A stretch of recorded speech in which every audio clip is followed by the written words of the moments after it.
three kinds of change. The change you make, like moving. The change that just happens, like losing someone. And the most profound and satisfying is the change that you effect on something or someone. When we moved here from Philadelphia, my children were young. They were in elementary school. And like most parents, I stood outside and waited for them at dismissal time, and while I did, I talked to the other parents. I became friendly with a young woman who was kind of shy, or cautious would be a better word. And perhaps because I was a bit older than some of the other parents, she gravitated toward me. She opened up to me, treated me like an older sister. One day in the summer, she asked me if we would come over and have lunch. Our children could play and we could visit. She came and picked us up, and when we got outside in front of her house and pulled up in front, I looked out and I saw in her window a Confederate flag. Now, she must have seen the look of what I can only guess was horror on my face. And she said, very nervously, "Oh, don't pay that in mind. My husband put that in the window when I told him you were coming. He thinks it's funny." Now, I had about 10 seconds to decide what I was going to do. Do I and my child go in, or do I make her take us home? By the way, just in case you were wondering, putting a Confederate flag in the window when a black person is coming to visit you is not welcoming, and it's not funny. And I told her that as we got out of the car and went inside.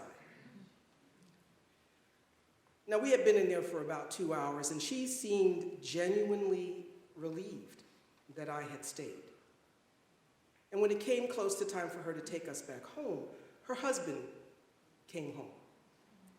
She introduced me to him, and he gave me a piercing, unsmiling look, said nothing, and left the room. She laughed nervously and took us home.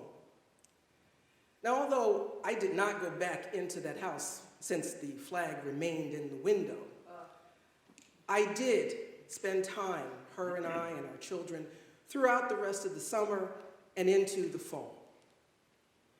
Early in the school year, her child became very ill and was hospitalized. And I tried to do everything that I could to help. I brought meals, I visited the hospital, I picked up her other child from school, all the things that a friend or anyone should do. Now, as the crisis passed and it became clear that her child was going to be all right, I made one last visit to the hospital. She and her husband were in the room, and as usual, he said nothing to me. And as I was about to leave and went out into the hallway, he came out of the room and stopped me. "Rita,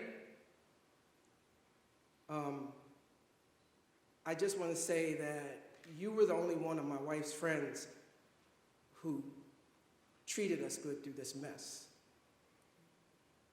And I appreciate it. Thank you." And then he looked down at the floor and then back up at me and said, "I'm sorry about the flag."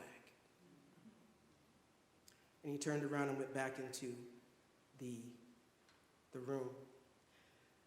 A few days later, on discharge day, I went by the house to drop off a meal.